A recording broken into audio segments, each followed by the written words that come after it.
Welcome to the Counterweight Podcast. I am Doug Rogers, Chief Revenue Officer and Managing Partner for Waypoint Healthcare Solutions. And I'm joined weekly by my co-host, James Canary, founder and owner of the Upper Right Corner. Together, we are focused on speaking to and learning from growth leaders across the healthcare space about their journeys and lessons learned. James and I want to explore how growth leaders manage this tension not only for their teams, but also with their leaders and in many cases, board members and investors.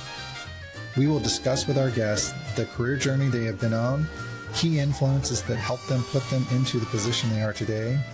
We will talk about successes and challenges, what they learned from these events for themselves and for their teams. Join us each week for a new episode with our guest. You can find us on Apple Podcasts, Spotify, YouTube, Instagram, and LinkedIn under the name The Counterweight Podcast. Subscribe, like, follow, and give us feedback as we go along. Now on to the show. Without further ado, we're going to get started. I'm going to introduce myself, and I'm going to have our co-panelists here introduce themselves. But as I do that, let me just give a little bit of a framework in terms of what this is and what we're about to discuss as we go through this. So my name is Doug Rogers. I am the co-founder of a podcast called The Counterweight. As an aside, if you do not have a podcast in 2024, then I really have to ask, what are you doing with your time? But it has been a real joy to go through this past year and create an opportunity with my co-host, James Canary, who's not here, he's traveling, but to connect with people who are building and driving sales go-to-market in the digital healthcare space. And we started the Counterweight with really one simple ambition. We wanted to learn from other people who were doing it well. And part of that was an acknowledgement that we did this job, we do this job, and we don't always do it well. And we knew, James and myself, that for us to get better, we had to listen and learn from other people who sat in that seat, who sit in that seat, and were really excelling. So that was the very simple ambition of the Counterweight, and to find ourselves here in December listening to Chris, who is leading growth for Hart, to Dominique as she is rebuilt and is really launching Hart into where it's going to go, and then Dick in terms of what he's done all throughout his career here with Digital Health PC is absolutely phenomenal. So, Doug Rogers, pleasure to be here. I'm going to let Dick introduce himself, and then Dominique, and then Chris, and then we're going to dive right into the fun. Doug, thanks for having us, and guys. So I'm the president of Digital Health KC, and I'm here with Liz and Tanner, and I see a lot of familiar faces to Healthcare 201 and some of our other events. So there's only one reason we have a community, and that's because people like you show up and actually participate and help each other in growing this digital health community. So I'm a Cerner alum. I was 28 years in a variety of exec roles at IBM prior to the time at Cerner. I'm a technology guy and a healthcare technology guy, and I'm really excited for you to learn more about Hart and actually to have a conversation with Doug. So thanks everybody for coming. Well, it's a lot to follow right there.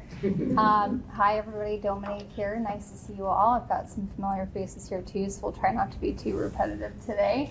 I lead Hart, a health IT company here, headquartered out of Kansas City.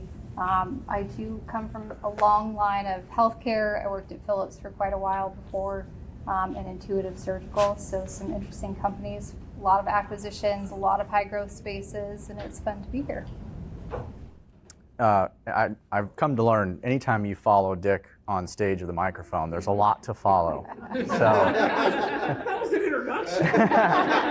So I am humbled to be sharing a microphone with Dick today, but I'm Chris Vernacci. I lead our growth and sales teams at Hart. I also am a Cerner alum.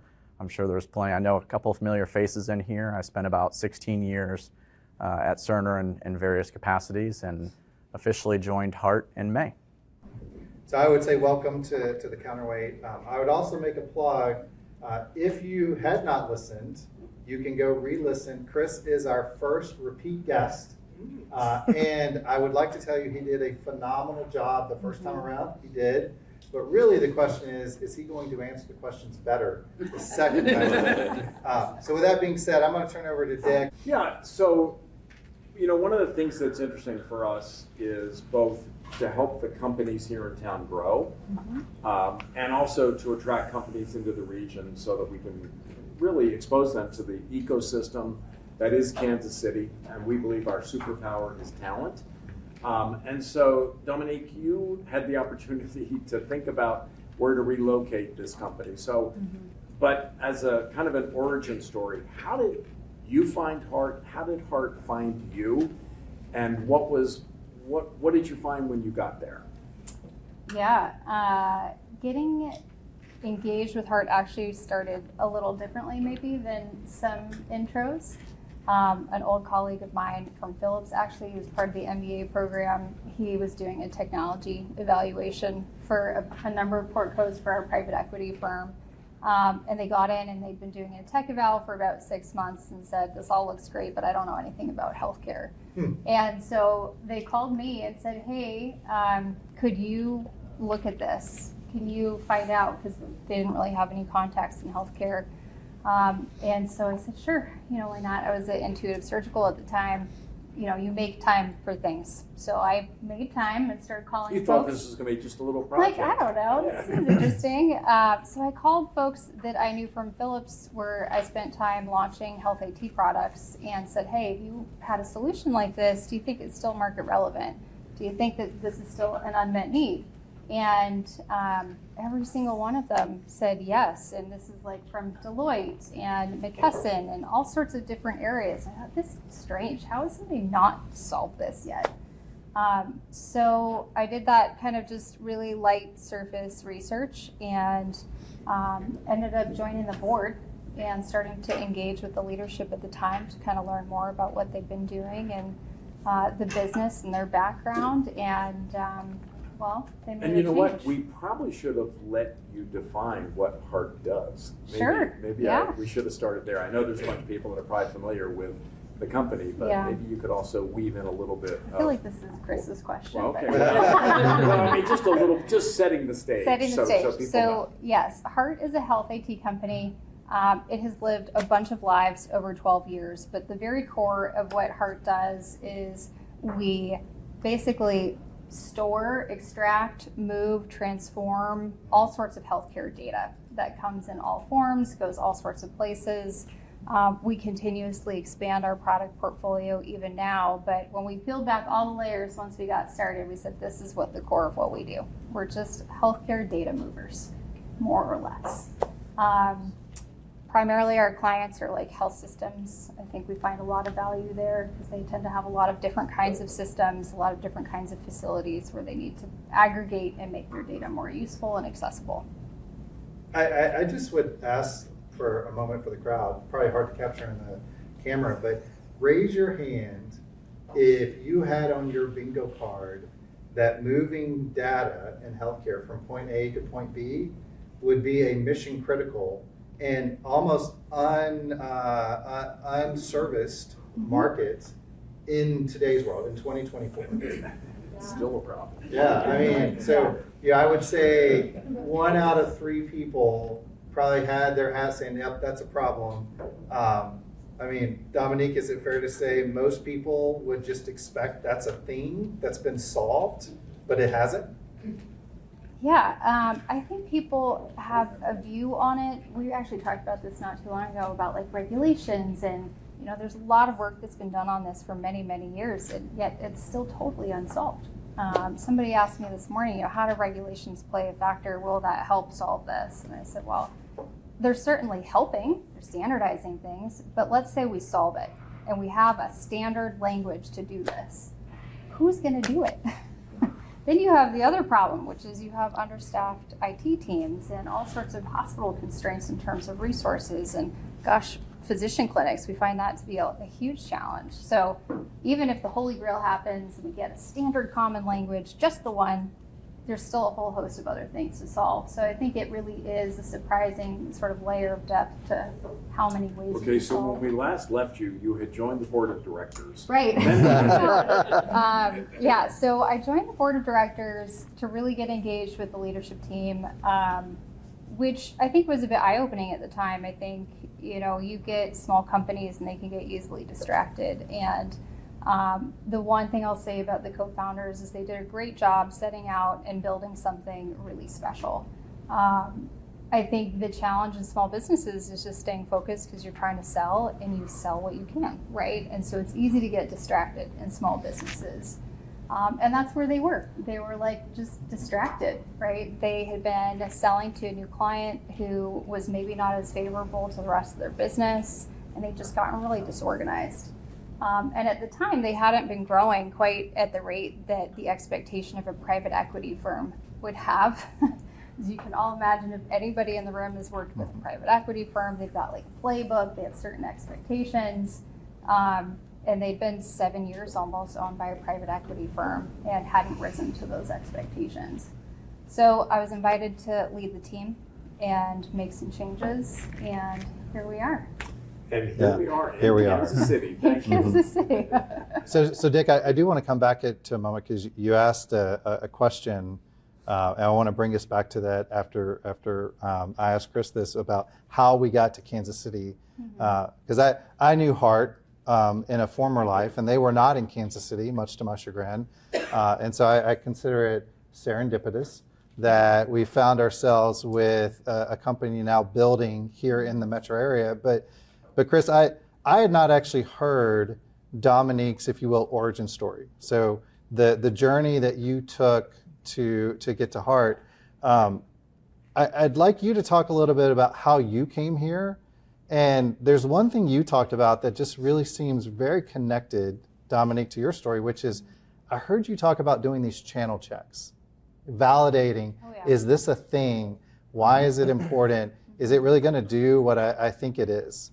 So Chris, talk a little bit about your journey to Hart and how you evaluated, hey, is this the right place for me? Yeah, sure. So it's probably really when Hart moved the headquarters from California to Kansas City that I really started to pay close attention to it. But in full disclosure, back in my Cerner Oracle Health days, I managed a team that was a little bit of a consumer of Hart's technology at the time. And so when Dominique was on the scene and came to Kansas City, I actually got invited to go to a dinner, really as a client or a customer of Hart's, but I didn't know much about it. You know, I knew what they did, but I didn't really know how Hart did the work.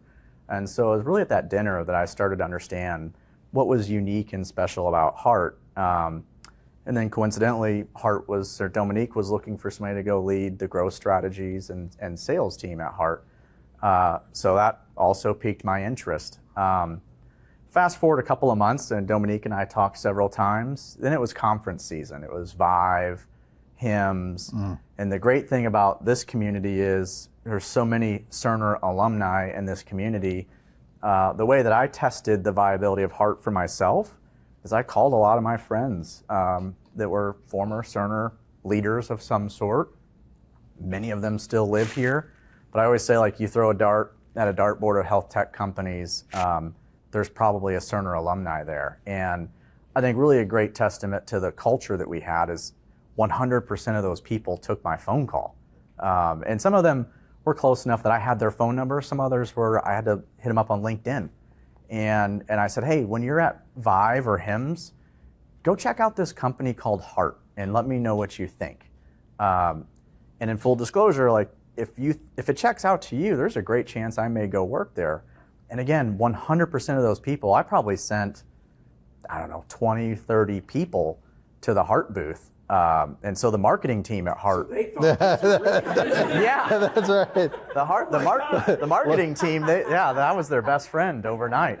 But 100% of those people came back and it checked out. And many of them said, like, this is too good to be true. Where has this been? Well, there really wasn't a commercial team at the company until then. And so we didn't have the name recognition, but as Dominique said, it's a 12-year-old company, had a great product, a very unmet need in the market. And so like the validation of all the folks that I called from my Cerner days, that really helped give me, like, personally, just the confidence to go make the leap.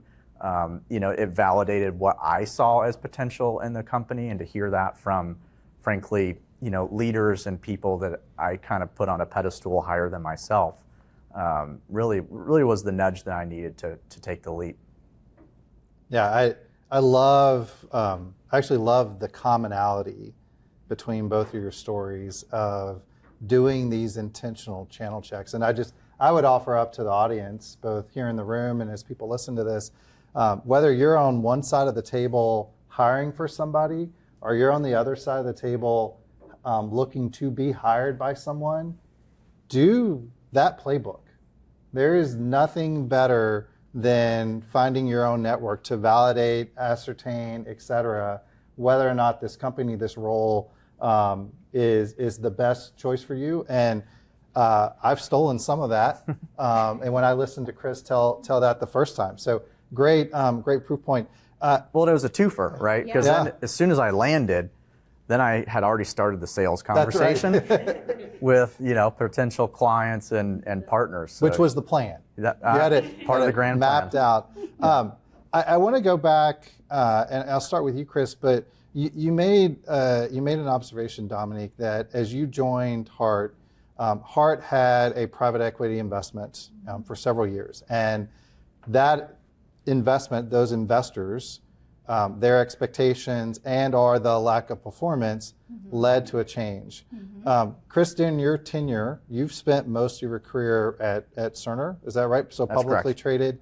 I'm curious, as you talked with Dominique, talked with other people, how did your expectations of what it would be like in a startup that's PE backed, did that match now what you're experiencing? Or has it been a learning experience coming from, hey, I've got 90-day cycles, I've got a hit, I know what it is to have expectations.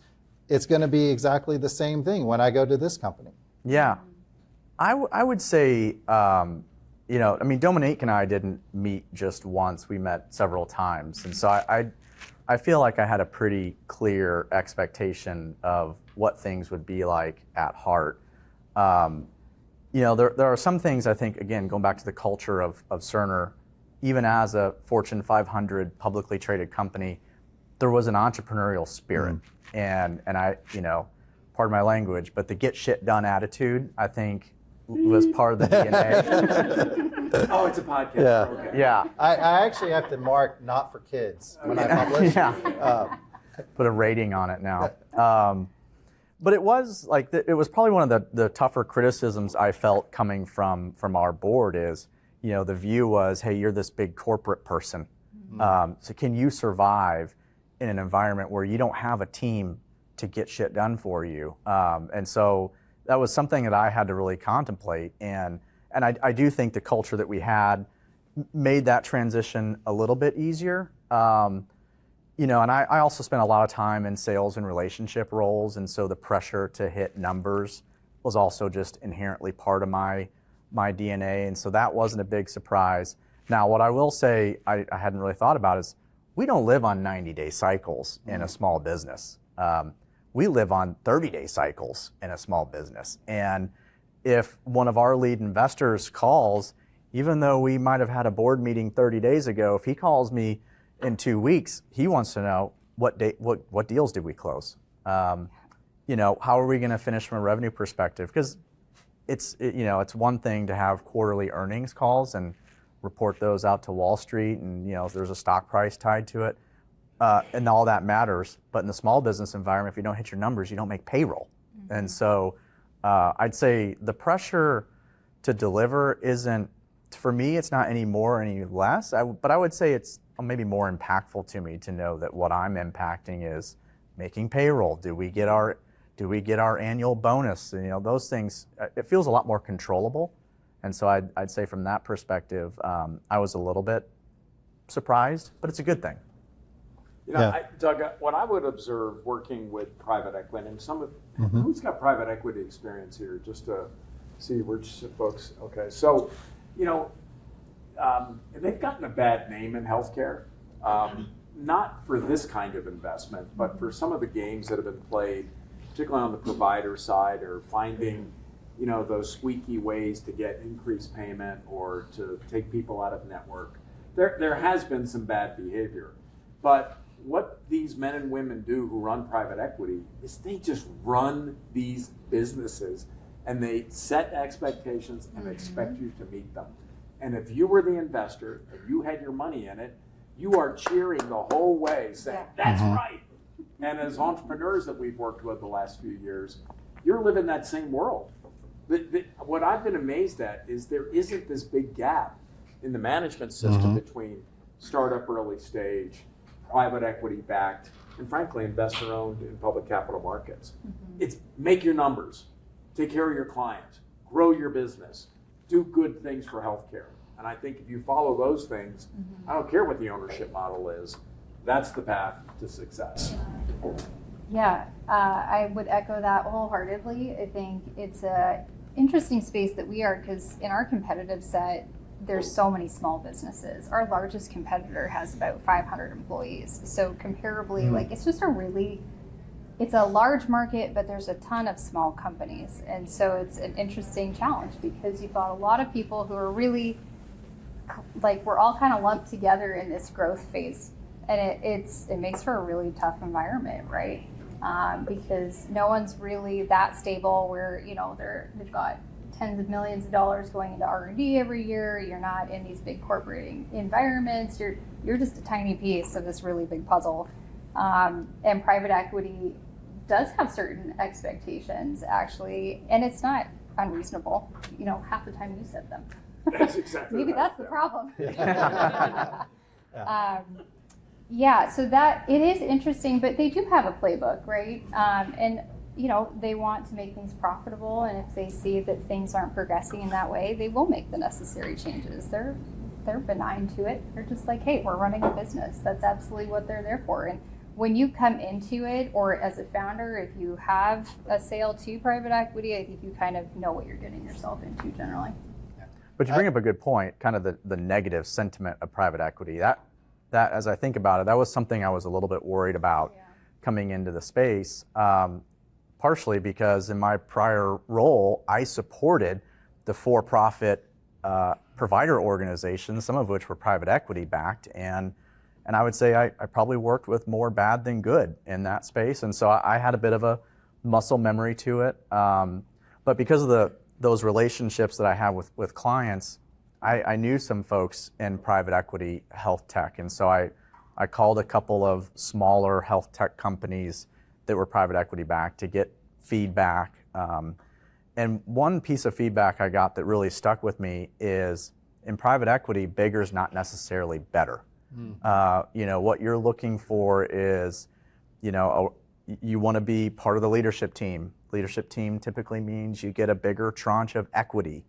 And it's easier to double, triple a smaller company than it is to double maybe an Athena, who had a $17 billion valuation. And so the advice I got was, go find somebody that's in that 10, 20, 50, maybe even $100 million range, because it's easier to double those. And there are more buyers on the other end of that. And so you got to think about what your ultimate objective is and where you're going. And so then again, serendipitously, that's when I found Hart, and that's exactly where Hart sat. Yeah, I think that's wonderful advice, and we've used the phrase in some of our other conversations, which is eyes wide open. And in my experience, that's actually been one of the challenges, is either personally or as I've talked to other colleagues, they have not gone into these roles or these companies eyes wide open and had what I would say almost a Pollyannish view of what the work environment, the dynamic, or even the expectations would be. And it's a harsh reality when you pull back the curtain. Neither positive nor negative, it's just a harsh reality. Dominique, I'm curious, similar to Chris, my understanding is before you moved into the CEO role for Hart, you were predominantly in bigger companies. Oh, yeah. I would love to hear what really surprised you. Like, why make the leap? I'm going to go do this. Yeah. But then two, what really surprised you that you were not expecting? Doug, I'm going to intercede here. Okay. Because one of the things that I've encouraged Dominique to do, and when you come from a bigger company, you came from one of the largest corporations in the world with Yeah. Philips. Absolutely. And then you came from the maker of Da Vinci, the robot, which most people know the company under Da Vinci, not its other name. Right. But these are organizations that have broken through. They're household brands in their area. And the question that comes up a lot when executives make transitions out of large corporate organizations, Chris, you heard it from the private equity. What's a guy that worked at Cerner? How's he going to handle it? He doesn't have an administrator every day. And he doesn't have. They think we had a bunch of people following us around to do the work. But one of the things I did encourage. Yeah, that's right. One of the things I did encourage Dominique to do as she was introducing herself in some of these settings is to talk about that transition. Because I think it's a big leap coming from a big successful organization, particularly one that's been around for 120 years or however long they've been around. And to kind of go at the other end of the spectrum and yet staying in healthcare, staying in the serving role. So I'd love to hear how you viewed that in the transition you made. It's a good one. I think Philips, let's start at Philips because I think people maybe don't necessarily know Philips is just a ton of acquisitions, which is interesting because they generally don't integrate them right away. So they'll acquire a company, it will sit there until it's starting to hit the either scale up or whatever challenge that hits, and then they will integrate it. There's a few exceptions to that. I don't think they do it as much anymore. They integrate them faster. But when I first started at Philips, I worked in their defibrillator business. It was an acquisition that HP had made 10 years prior, and they'd still not integrated into Philips. So they had these beautiful, cushy offices in downtown Seattle. It couldn't have been more of the antithesis of the Dutch. So I had always kind of picked pockets within Philips that were small, and that helped a lot because they were very entrepreneurial. You had a much different culture. And so I think that helped tremendously. I was always kind of in smaller groups and teams across Philips, which at that point, I think when I left Philips, I had 17,000 US employees. By no means a small company at all. But the flip side to that is you have to hustle in companies like that. Philips is notoriously cheap. I don't know that most people actually also even know that. So we were in a constant state of tin cupping, trying to find budget for all sorts of stuff because they were just very frugal. Tin cupping. It's a holiday season. So But they also trained people so well, and I think Cerner is actually a lot like this, and Chris can certainly share his experience too. But Philips trained all of us so well, and they had such high expectations of people at every level in the business, and so I think that kind of just perspective of a deep sense of ownership of everything you're doing is a really good correlation to the small business mind frame of just how do you dive in and really just deeply own something.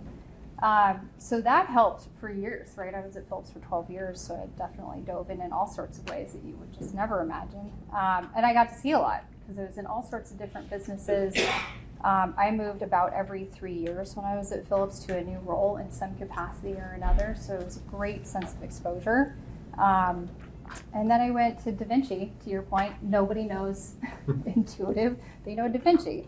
I was lucky enough to do also similar things there, where even though, yes, they swim in bathtubs of cash, which is very divergent from a small business mind frame, I helped them build up their robotic bronchoscopy business, which was 3 years old at that time. So I found another niche part of this super well-funded startup, basically. And I don't even think they're profitable yet, actually, which is funny, whole other thing. But just going through that journey of commercialization and really deep adoption in kind of newer markets, I think helped. And just deep experience in specific areas, right? I felt pretty confident kind of leading a commercialization effort. And when the opportunity at Hart came, a lot of the opportunity was focused on commercialization. How do you take this thing that already has product market fit and make it grow? And that was more up my alley. I don't think I could go take on something that was really outside of that zone. I think that'd be a lot harder. But my dad died 2 years ago, and it was a really interesting inflection point in my life to just step back and think what on earth am I doing? I was traveling literally every single week. I was gone for 4 days out of practically every week for 2 years. And it was an interesting point. My husband just turned to me and he was like, gosh, I think it's time for you to take a risk, do something different.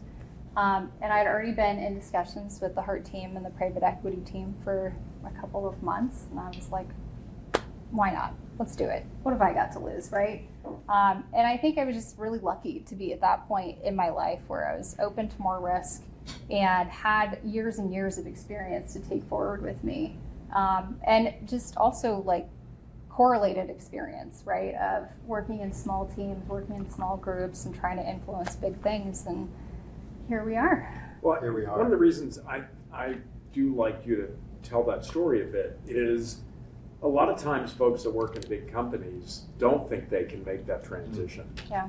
And the investors don't think they can make it either. That's and you true. spend a lot of time trying to explain your background. But you have to break apart big companies in a lot of ways. And it sounds like at Philips you had that smaller, more entrepreneurial experience. Yeah. I suspect there are a lot of corporate executives that are worthless outside of their corporation. They're not in this room, obviously. They're not part of Digital Health KC. We only bring in the best. Exactly. Yeah, that's right. Superpowers talent, we're Right. different. Yeah. No, I do think the way you described your background is helpful because I think it is an on-ramp to doing things in a smaller, frankly, more nimble and hopefully fast-growing company. So. Yeah, I like to describe it a lot as like, do you have tools in your toolbox? Right? That's what the last 20 years in marketing and commercialization have given me is like when you're in a small business, you're basically in constant panic mode, it feels like. And so do you have enough things to just draw on in default mode to just build what you need to do and get things done? And, I think a lot of the team that we have now has that, and it's pretty incredible. I would say broadly to the audience, go back to the phrase eyes wide open. And if you are in a big co and you're thinking about going to a smaller company, there's a lot of value in you having a really candid conversation with yourself around, do I have these skills? And it doesn't mean that you don't take a risk or you don't push yourself to do something that is outside your comfort zone. But there is a reality of getting very comfortable with all the things around you and then being absent those things. Can you still go do what you think you can go do? Dick, you were talking earlier before we started about some of the work that you did with Dominique to bring them to KC, and I heard very similar things from Dominique. You're not from Kansas City, and Hart was not in Kansas City. Right. Why and how did you get here? Well, they have to answer that, but they did come. I mean, and Paul's in the back. Yeah. Paul had spent time at Hart. Hey, Paul. Yeah. And as he joined Hart, I don't know all the story there exactly, but he's a Kansas City guy. Had been an executive in Cerner's engineering organization, and through just a series of conversations. Now, what's interesting is we set as one of the things we wanted for Digital Health KC was to attract companies. Well, the idea is, where do you find companies to attract?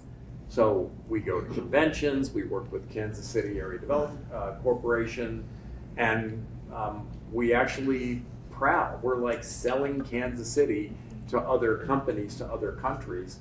And so it turns out we actually have a very strong, robust infrastructure and team that's in the attract business. And so once Paul had contacted us and we had a chance to meet Dominique, it was pretty easy to kind of unleash Kansas City on this company to say, here's all the great things about coming to KC. So that's the side I did, was basically start the fire. And there's actually a really strong infrastructure in town. And I think we have a lot to offer. And so I don't know what happened on the other side, so to speak, but it worked. Well, leading up to that point, pre-COVID, all of Hart was co-located in California. So they had an office in Irvine. They literally got together every day, had lunch. It was a whole thing. So there was a huge culture shift. Going through COVID, they just dispersed. And they ended up having, I think, by the time I started, I want to say there was only 6 people left in California. So it's a really small amount of people relative to the business. And then they went all over. They were in Oklahoma, they were in Iowa, they're in Texas. They're like all over. And so they really lost that kind of foundational culture component in terms of being together every day to going through COVID and then being totally remote. And at that point, we had 4 employees in Kansas City, and Canon had suggested Kansas City. Got the connection to you guys. At the time, we were debating a number of other cities. We were looking at Salt Lake. We had a couple of employees in Salt Lake.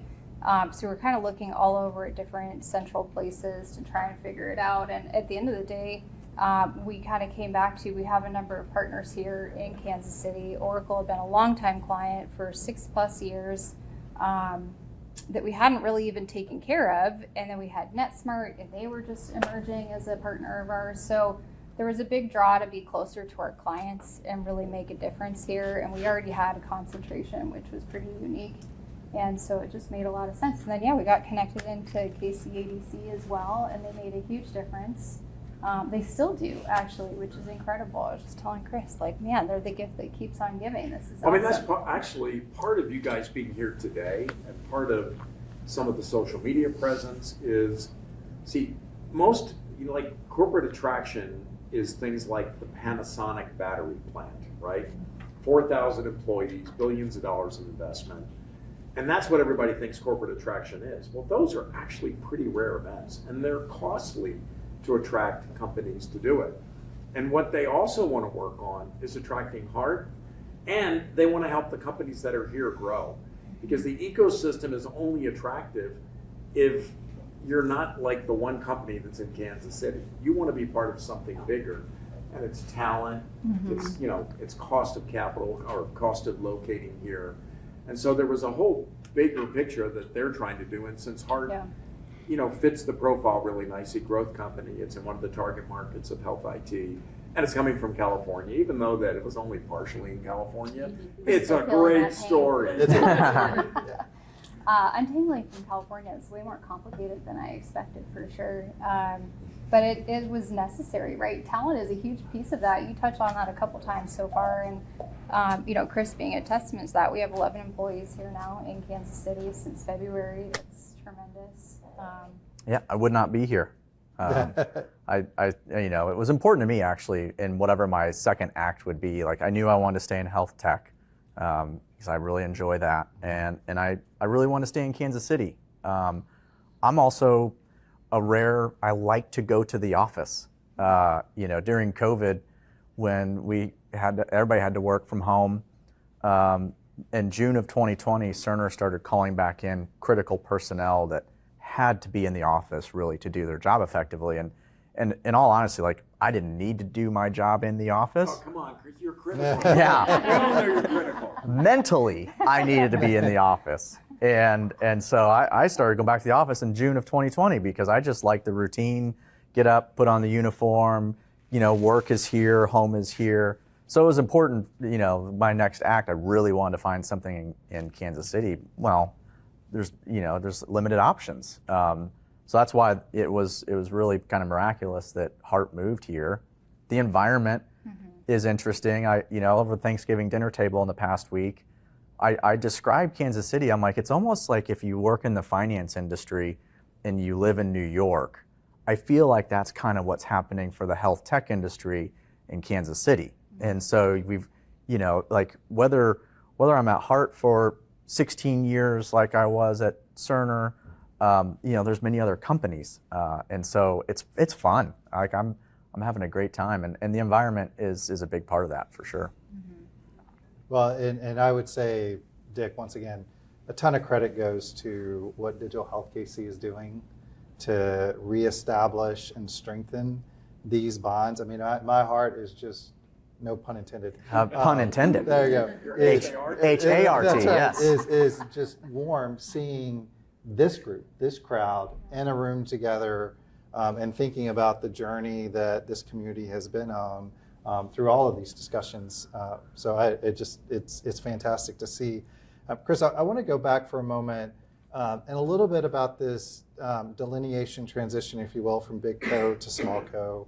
And Dominique, you touched on this as well, and I'd be interested in your perspective, but you are helping lead and leading growth. You're selling to big and small, large health systems, which is a big part of what you were doing throughout your tenure at Cerner. You were very successful. You had a ton of accolades. people know Oracle Cerner when you walk in the door. Name aside, it's really great. People don't know Hart. Mm-hmm.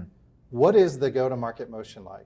And what are the things that you have to do differently than maybe what you did at Cerner, at Oracle, to go get those same conversations and move things forward? Yeah, that's actually probably one of the bigger challenges that I'll be honest, I didn't fully think through what it meant to lead a sales growth team at a company like Cerner versus Hart.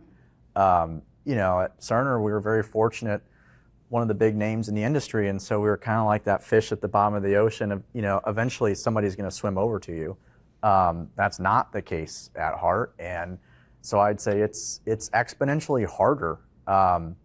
One is just the name recognition and trying to get people to come to your booth or your website, whatever your revival tent is that's a challenge. But also like credentialing, because in the space we're in, it's this irony of, I do think healthcare wants to be really innovative, but it's also super risk averse. And so, and then you compound that with you're messing around with data.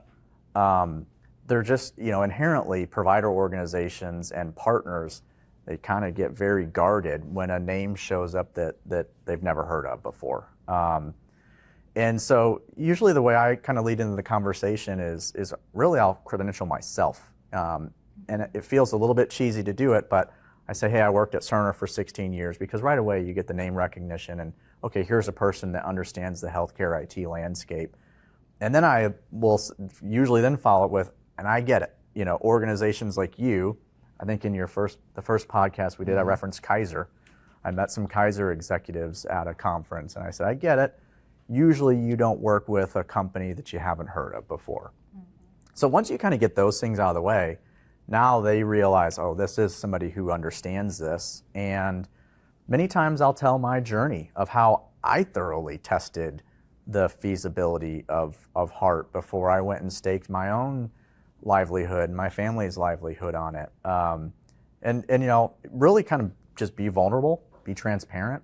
I found actually opens a lot of doors. And like I said in the beginning, I think a lot of healthcare organizations want to be innovative. And so once you do that, they're willing to hear you out. Yeah, I think it's certainly a different journey, without a doubt. And Dominique, you talked about this. And once again, I find it fascinating to hear the journey that you've been on, Chris, that you've been on, et cetera. And you talked about one of the skills that you knew you were really strong at is, once something had product market fit, how to build adoption and build growth. Mm-hmm. But very similar, I'm just curious, as you've been in the CEO seat and you brought Chris on, what has been the biggest challenge that you've seen in terms of the growth or the adoption or the client engagement piece? Yeah, I would say it's evolving still all the time, which is super interesting. And Chris has been a big part of that discovery journey. I think, when I first started, half our clients didn't know what we did for them. That was really interesting. I remember my very first week, we were doing an RFP for a client that we already had, and we'd gotten through some tough times, and they sent out an RFP to the market, but they didn't know what we did. So the RFP they put out was like equally gibberish, which was good for us, frankly. And we thankfully saved that client in all of the ways that matter. But I think even now, making sure that we have value drivers for our clients is so important.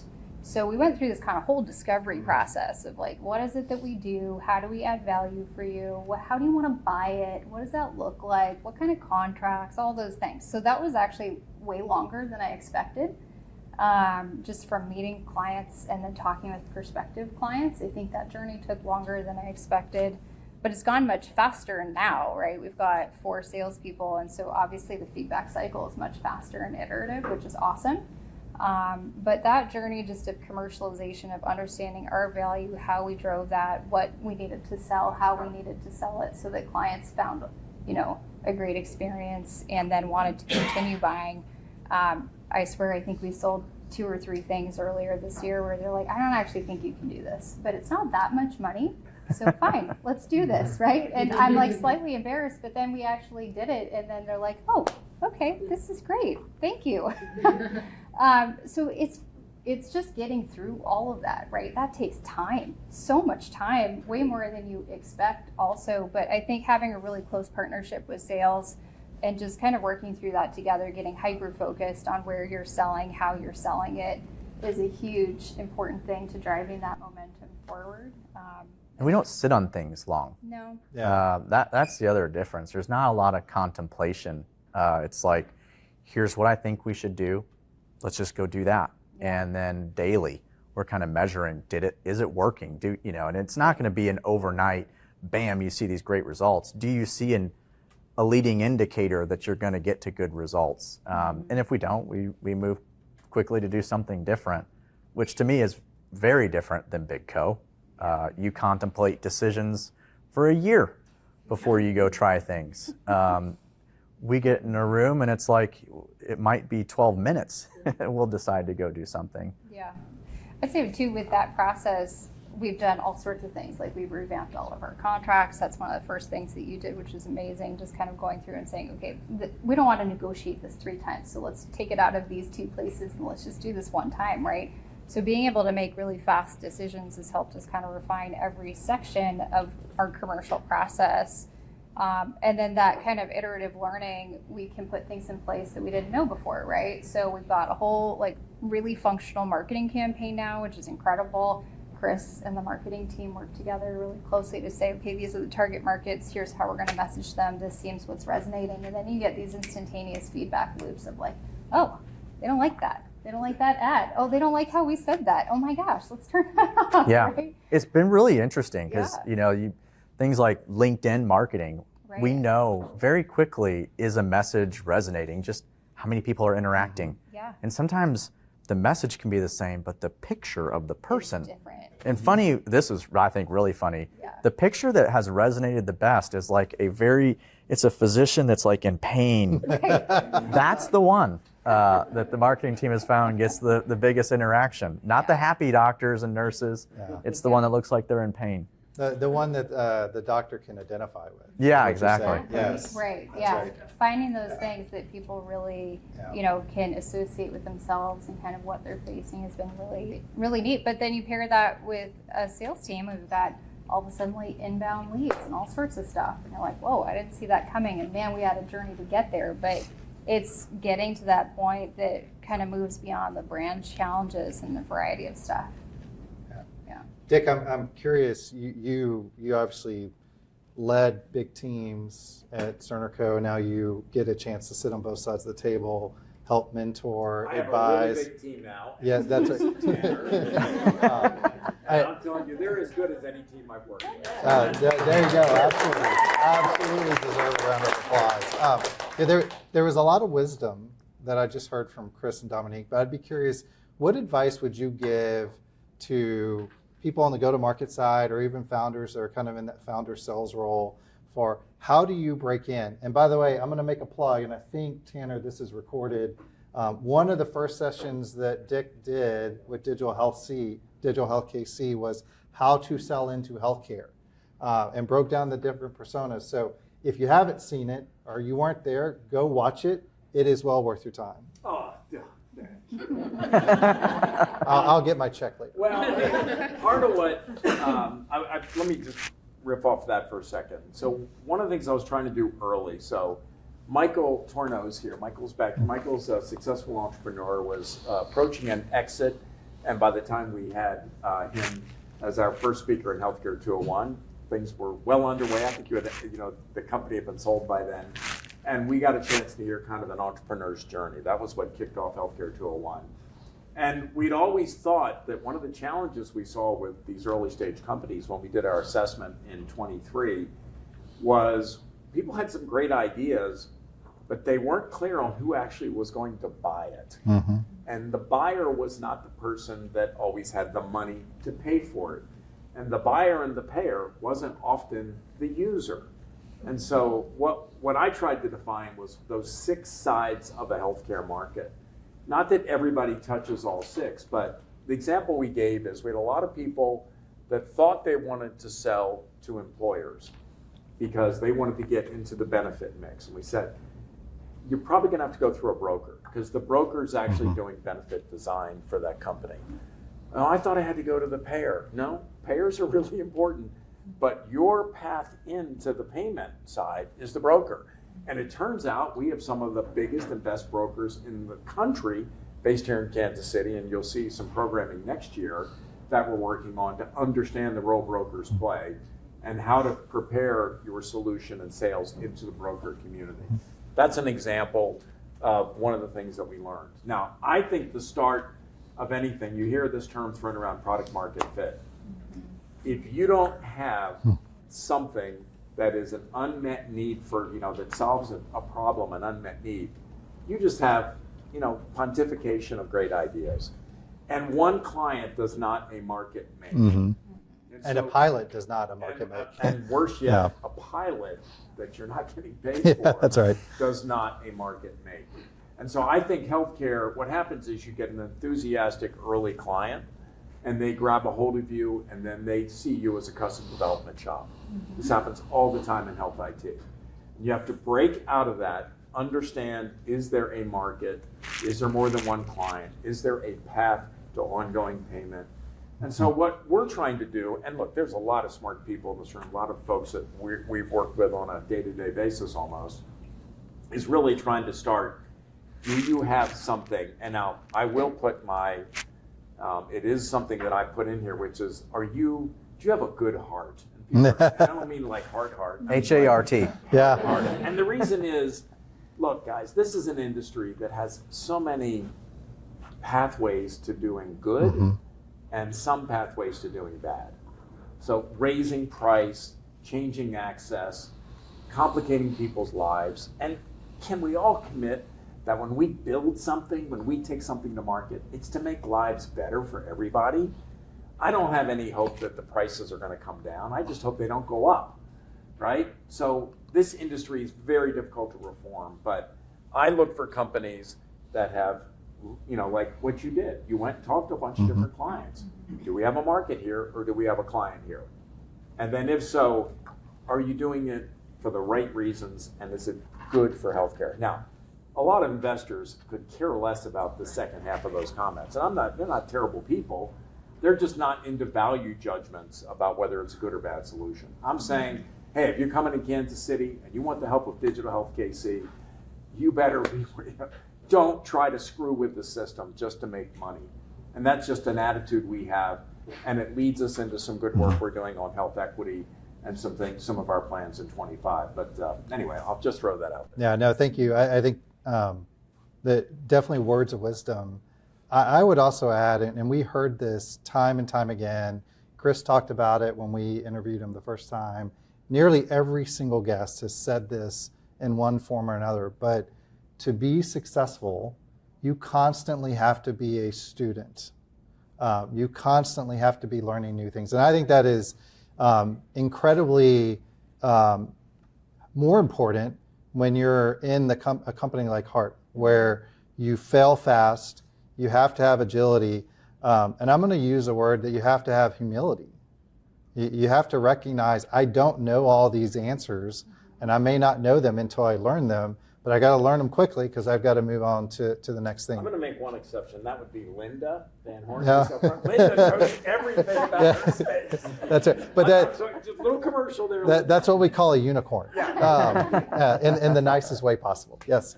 I want to bring us a little bit to a close because we've gone on a journey. I think we've heard and learned some great things. And by the way, I'm going to offer up on their behalf. Find Dominique, find Chris after this or even beyond this and ask questions that we didn't have a chance to ask. They are doing so many things right that other companies, other go-to-market leaders can learn from. And I would speak on your behalf. I think they are willing to share those lessons learned so that other people can be successful. As we're kind of bringing this to a close, I'd be curious, and we just go down the line. We've had an exciting 2024. We didn't mention AI once, so now's the time. We're about to head into a new year. What do you see happening? What's your prognostication for healthcare as we go into 2025. And that's intentionally a broad brush to give you the biggest room possible. Chris, I'll start with you, and why don't we just come down the line? Okay. Yeah, sure. I'll try and avoid the AI topic. I know that's everybody's favorite topic. I'm not going to avoid it. I think AI could play into what I think happens, but one of the reasons I got really excited about Hart is in what we do is we move healthcare data from point A to point B. When I talk to a lot of innovators in healthcare, the number one barrier to adoption of their app, their tech, whatever it is how do I get the data out of the EHR? And when I stepped back and thought about it, like we spent the last 20, 30, 50 years putting a bunch of data into the system. And I think where we're at now is how do I get this data out of the system to go do something with it? And that's where we sit. So sometimes it is you're moving from one EHR to the other, and so it's a one-time event to get the data out of the system, and we do that. But the same tech to do it once, if we just run it continuously, we can continuously get the data out and put it wherever it needs to go sit to do something with it. And I'll try not to steal some of Dick's thunder because I've heard him talk about some of these things and in the eras and the decades in healthcare. But I think that we are in the spot now where everybody's tired of just putting data into the system. Everybody wants to get it out. And I think one of the use cases of getting it out is to go drive AI. I think it's to go drive equitable care, a healthier population. These are all use cases, AI of which I think is just one of them, and I think will continue to be more impactful. But that's what I think 2025 and beyond becomes. At least that's what I'm betting on. That's why I'm here. And to Doug's point, like I would love to talk to a lot of you in the room because my guess is a lot of you have the tech that relies on the data that's currently pretty locked into a system. And the reason we exist is to go get that out in a much more efficient and cost-effective way so that the barrier to adoption isn't getting the data out of the EHR. I'm going to go a little bigger maybe than Chris's lens, which is all really interesting. One of the things we talk a lot about actually in the office is like the migration of a lot of folks to Epic. And I'm going to be super proactive and say, I think we're close to the tipping point of people either saying, maybe not right now, or maybe coming back to Cerner actually. Really? Okay. Can someone write that down for a moment? I say that for a lot of reasons, but mostly because I think once you hit these mature markets, you have balance. Mm-hmm. You start to kind of see a more equitable distribution across folks because solutions are only as good as the clients help make them be. Mm-hmm. And so I think we are probably towards the tail end of 2025 is my guess is you're going to start to see some of that start to shift. I think Oracle's still going to have to make some pretty major leaps, but I think they're getting closer. That's an unpopular opinion in our office. Yeah. Yeah. But I mean, I won't say the name, but I have heard that there are some significant organizations that have moved from Cerner to Epic and considering going back. So like, I think there is validity to that. We'll see. My daughter likes to wear bell bottoms now. Like how many times have bell bottoms come back around? Both things that we did not have on the bingo card. Yeah. So I think that's going to be an interesting one to watch. I think that just general EHR markets, I think are in flux a little bit. I think we're going to see some consolidation, just some evolution on that front, and a real push to do better. The expectations are getting higher. AI is coming into that piece of it. That's all I'm going to say about that. And I just think we're going to see some rapid innovation there because it's necessary, right? The other thing I'd say is a big push for cybersecurity. That's obviously already been kind of underlying, but I think people are going to start to take a second look at that and really push to say, what can we do more? We're only seeing increase in that space in terms of activity. And so I think that just becomes more and more important as you're trying to move things around. And then lastly, I'd say, just real science, life sciences pieces of it, whether it's population health or otherwise, I think we're going to see a lot of evolution there, like Truveta, right? They had that massive announcement of 120 million, lives or whatever in their database. So what? I think we're going to enter the era of so what? Now I have all of this information, or I have pieces of the information, which is more likely in some places like health information exchange. Dick introduced me to the Lacey team the other day, and mind blown. Like, what? There was so much I learned from that where I'm like, wow, we really need to do better in this space of taking pieces of information and making it more accessible and useful. And so I think we're going to see a lot of advancement there this year because we have tools, right? AI does a lot. It's just a tool.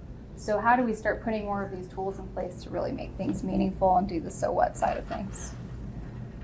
There you go. I love that. Well, That's fantastic. I've predicted that this is the decade of healthcare's transformation 4 times. So I'm an optimist. 4 different decades. 4 different decades. Yeah. He's dating himself Yeah, now. And there's a reason why I maintain my optimism, and that is we are at the intersection of healthcare and information technology. And what's really cool, if you take these 2 industries and say, what makes up healthcare? Well, it's medical science, it's life sciences, whatever you think makes up healthcare that gets delivered. We are at the most exciting time in the history of mankind on innovation and discovery on the science of medicine, science of healthcare. So if we just stop there, we're talking CRISPR-Cas9, we're talking all these, gene editing, molecular therapies, immunotherapy that in and of itself is transformational. Okay, leave that one there. The other side, information technology. And what does everyone talk about at night? So it was the PC, and then it was, the connection of mini computers into client server, and then it was the internet, and it was Web 1.0, Web 2.0, cloud, AI, whatever comes. We are, again, at the cusp of another major shift in innovation. And I do think that is AI, guys. So we have spent 50 years creating an overnight sensation called AI. It is a technology whose time has come. Now, the only thing holding it back is healthcare changes at the speed of trust. Exactly. Chris mentioned it, and whether it's Linda's version of trust and all the work that she does, I'm telling you, this industry will take advantage of these technologies, but only to the degree that they trust that they will keep information secure. And so Dominique's comment about cyber, what was one of the, whether you like Oracle or hate Oracle, how did Oracle message themselves when they came out of the gate? They said, we are military secure. We are the most secure computing platform in the world. And a lot of the healthcare people go, oh, great, we have high trust. We're SOC 2. And they're like, what the hell are they? The military people are like, yeah, that's interesting for commercial grade, but when you're protecting a nation, when you're protecting a nuclear, weapons infrastructure, you might want to take it up a notch, right? And what Oracle is telling the marketplace is, we believe healthcare demands and will demand a higher level of security. And guess what? That's not going to be enterprise level security. It's going to be at the cloud level. So cloud does not mean AWS, GCP, IBM, Oracle alone, right? We're living in a hybrid world. What it means is the technology and the infrastructure that is going to manage healthcare is not an on-prem technology set anymore. It's going to be the hybrid set that involves cloud. And I'm telling you, this is where, I spent a long time not liking Epic. I think they've done a fine job. Please do not print that. That's the beauty of this. We can edit out. But I know, look, I think Dominique's got it right. Every industry settles in on its what are called systems of record. And they hang around for a long time. But they no longer create the advantage, the competitive advantage, the differentiation that customers will demand. You're already seeing it today. People are like, man, I am so wedded to one company, that scares the hell out of me. And they've got a 70-year-old founder who, I don't know what's going to happen to this company after, because they're not very transparent. Do you want to trust your $100 billion organization? I don't. Some people will. Come out openly and said what she's planning to do. She has established a trust that involves some family members and some employees.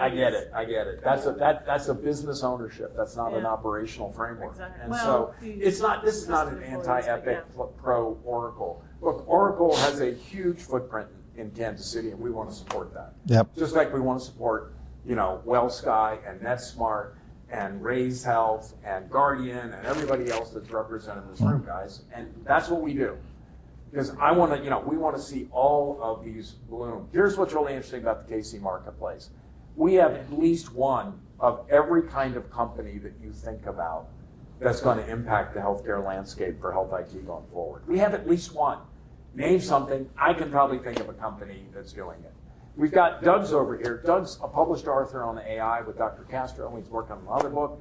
He is one of the leading thinkers on healthcare and AI, right? So we have John Travis is the national leader in how we think about regulatory of the EMR infrastructure. It's incredible, right here in Kansas City. And so my expectations are this data revolution will spawn the next generation of healthcare that matches the incredible advances in medical science leading to advances in healthcare with the incredible advances in information science that leads to medical informatics and healthcare IT. I think you could not pick a more exciting time to be in this industry. And part of my appeal to all of you is hang on, baby. The fun's just getting started. I mean, I've worked on this for close to about 35 years.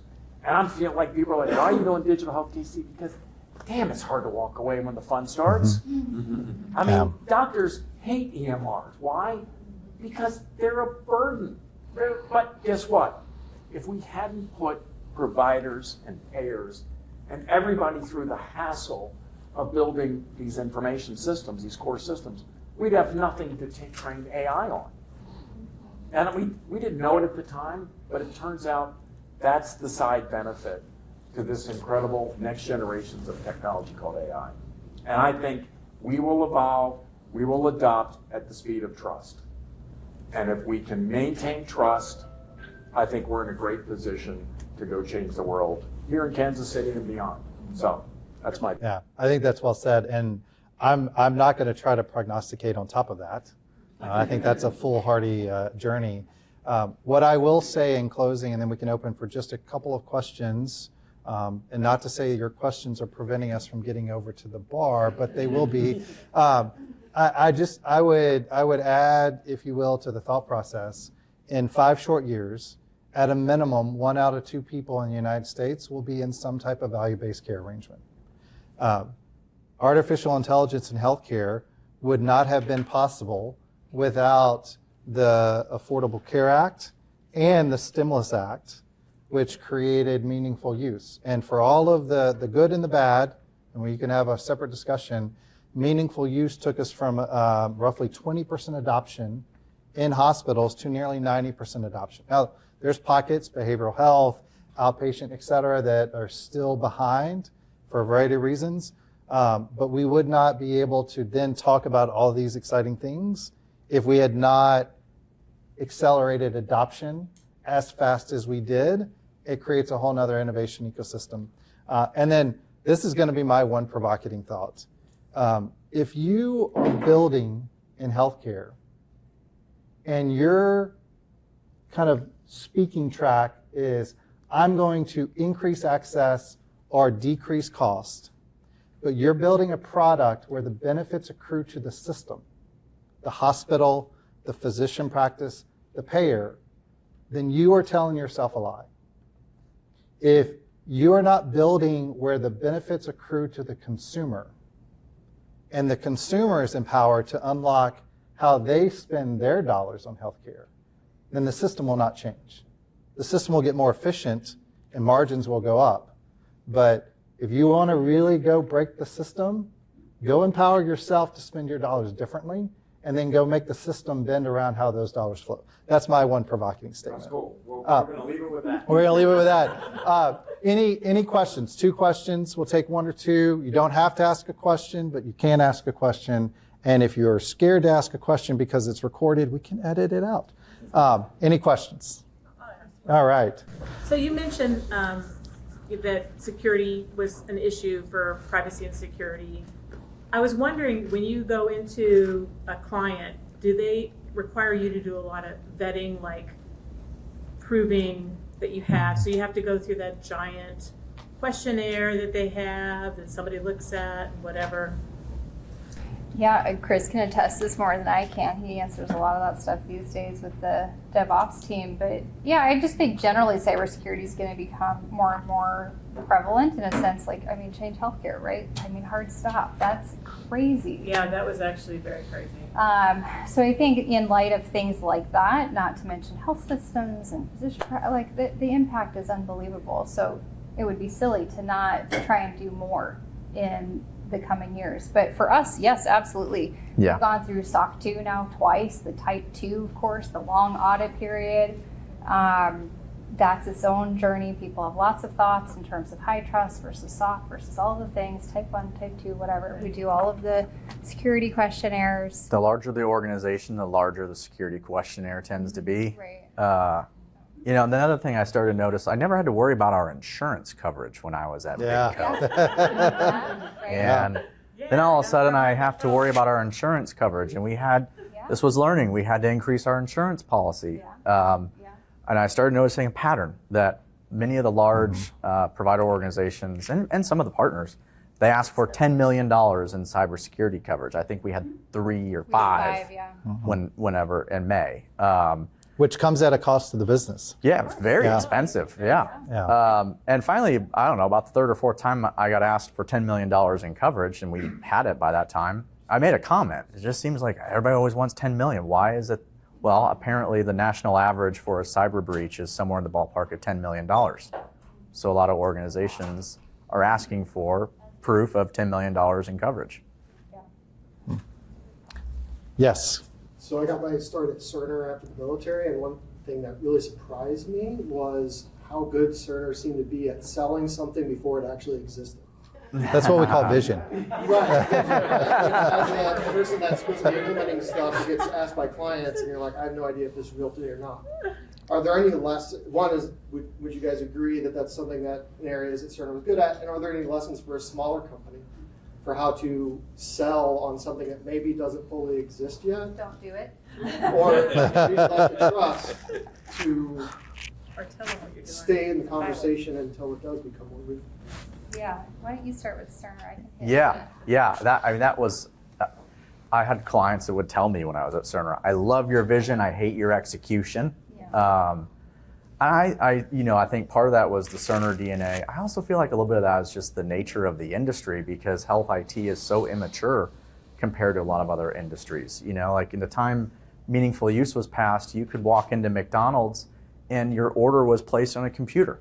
Yet you go to your doctor's office and an order wasn't placed on a computer. So I think that there was like kind of just this like layman's expectation of what technology should be, was here. And I think the industry was still here. And so how do you close that gap? We got to go sell on the vision, and this is what we can do. Now where we're at, you have to be very careful, because you sell something too visionary, it could sink the entire company. So I would say we do sell a whole lot less on the vision. What I see us doing is we have a tool, but there's multiple ways that we could use the tool. And so, we get presented with these complicated data projects, and more what I'm doing is going back to our product team saying, hey, how can we use the tools we have to go solve this problem without necessarily having to go create anything new? Yeah. Or a significant amount of lift, right? It has to be attainable, because somebody I was talking to, I said, one deal leads to the next as long as you deliver. And we're not in a spot like we can't not deliver, because it'll sink the whole company. Yeah, it also is just build on that there's one way to stay engaged with your clients and talk about, like, not all clients, but some clients, and this is maybe the Cerner thing, is like there are some who are more visionary, they want to be part of your roadmap. And you got to find the threshold for those people to say, like, what's their tolerance, right? Because there are some people who actually want to go on that journey with you, right? And that's neat. I love when you have enough trust with a client to say, like, let's go on this journey together. You have a need that's evolving, and it's, 2 degrees from where we are right now. We can build it together, and there has to be that level of tolerance. Like, there are clients who think they have that, and they don't, and that's a watch out. But yeah, I think that is absolutely true. Like, we have certainly over the last year and a half found 1,000 ways to package the same thing we already have, which is awesome. And we have started to talk about some of the more things that are kind of like the next phase or the next step that require, let's say, infrastructure change or something like that. But I think a lot of it is saying, like, is it still core? And that's like the avoiding the shiny thing piece, which is to say, okay, is what you're asking me for still within our core of the business? And even vision stuff, is it still within your core, your immediate, or is it a firm left-hand turn? And that's where we're going to look to, like, partner or do whatever, right? And I'm pretty blunt in a conversation with a client, like, that's outside our domain, right? I don't want to be a subject matter expert for that. That's your zone, right?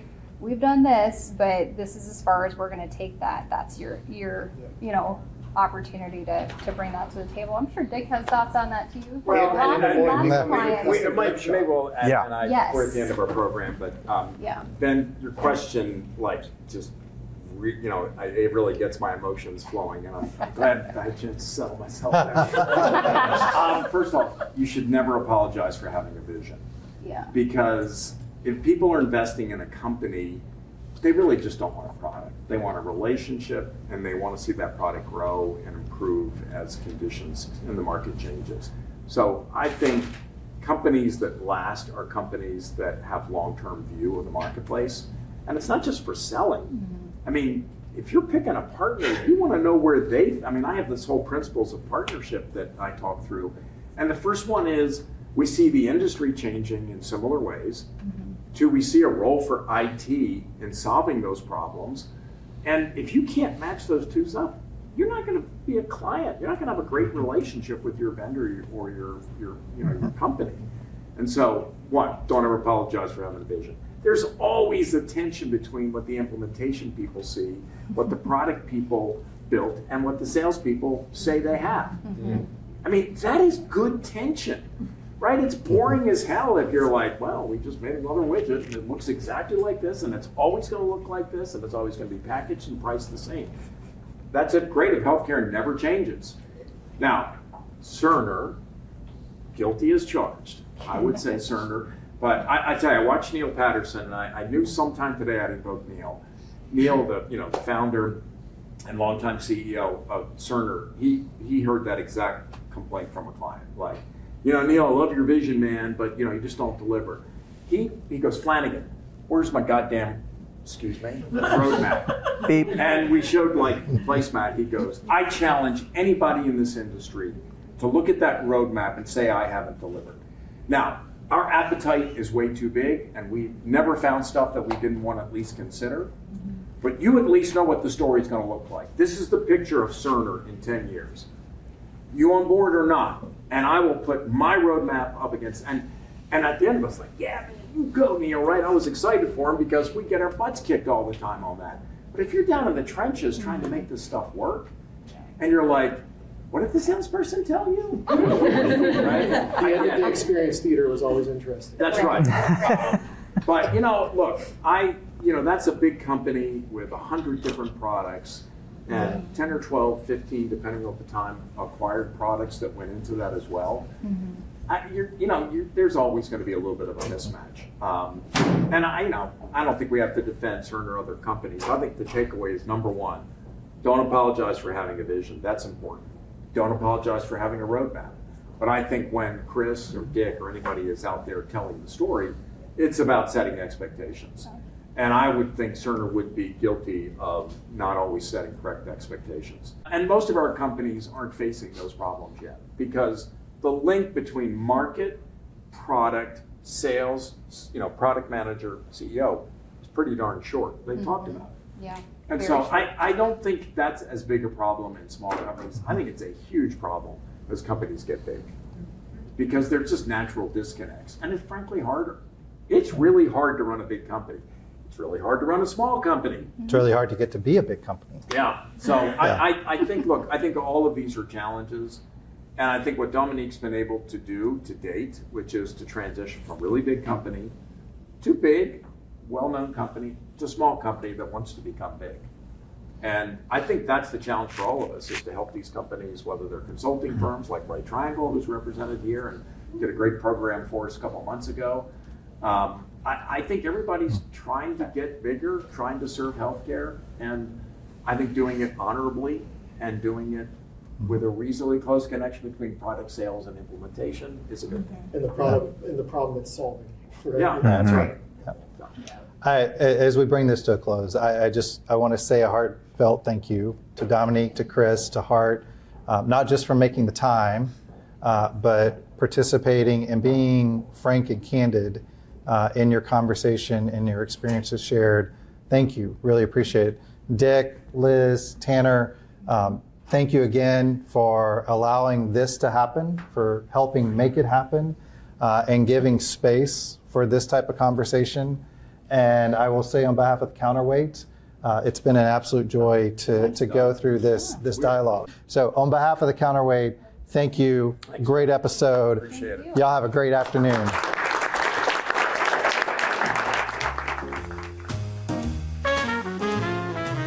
Thank you for listening. We are excited to bring new episodes out each week. We are incredibly grateful to our guests and our listeners. Let us know what you think by commenting on the episodes. The Counterweight is honored to be sponsored by The Echelon by Amy Teskey. The Echelon is intentional about building community and sharing expertise for healthcare technology sellers and leaders. The Echelon provides members curated content, education materials, and the ability to connect with peers and leaders specific to healthcare technology. Sales can be hard. It is made easier when you are part of a community that is focused on enabling you to be your best.